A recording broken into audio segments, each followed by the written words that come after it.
Institutions républicaines et les forces spirituelles au Tchad règne une alchimie qui guide toute une nation. Cette symbiose est un fait et une réalité qui se cultive au quotidien, notamment par le biais des rencontres au sommet. Illustration avec cette audience accordée ce jour par le président de la République, chef de l'État, maréchal Mohamed Idriss Déby Itnou, à l'archevêque métropolitain de N'Djamena, Monseigneur Edmond Djitangar Godbé. Après l'échange solennel lors de la cérémonie de présentation de vœux du nouvel an, il y a exactement une semaine, cette entrevue a permis au chef de l'État et à l'archevêque de mener des réflexions approfondies sur la vie et les perspectives de l'Église et plus largement sur la situation du pays.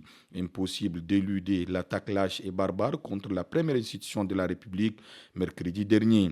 Des événements sanglants qui touchent de près également l'Église, conflit l'archevêque Edmond Djitangar Godbé. Nous avons exprimé notre désolation pour les événements sanglants que nous avons encore connus récemment et qui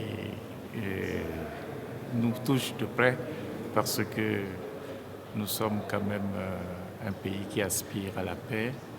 Et quand il y a du sang qui coule, pour nous les religieux, c'est très important de réagir. Pour cela, nous avons dit que nous continuons à prier pour la paix du pays.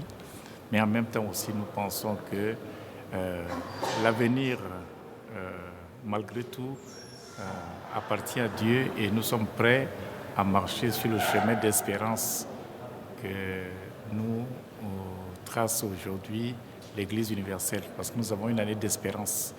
Et cette année 2025 là, va nous permettre vraiment d'espérer que tous nos vœux se réalisent. Le président de la République a été informé par le haut dignitaire catholique du calendrier de l'Église qui prévoit en bonne place l'organisation d'une conférence sous-régionale des évêques de l'Afrique centrale.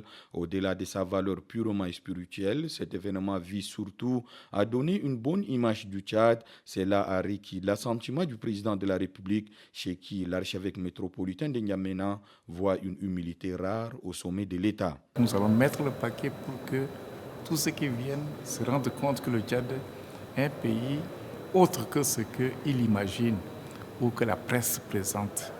Nous voulons démontrer par la présence des évêques d'Afrique centrale que nous sommes une église comme les autres, nous sommes un pays comme les autres et que nous avons quelque chose à apporter aussi aux autres pour la construction de notre continent et de notre église. Comme d'habitude, il a été très attentif, il nous a écoutés.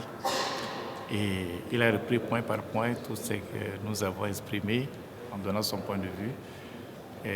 J'ai été frappé par sa sérénité, son calme et en même temps aussi par son ouverture. C'est les attentes qu'il a des religieux que nous sommes parce que je ne sais pas combien de phrases il a faites sans faire allusion à Dieu. C'est Dieu qui a l'avenir, c'est Dieu qui est le juge, c'est Dieu qui donne la paix. Ça, c'est vraiment des paroles qui sortent tout le temps dans ces entretiens.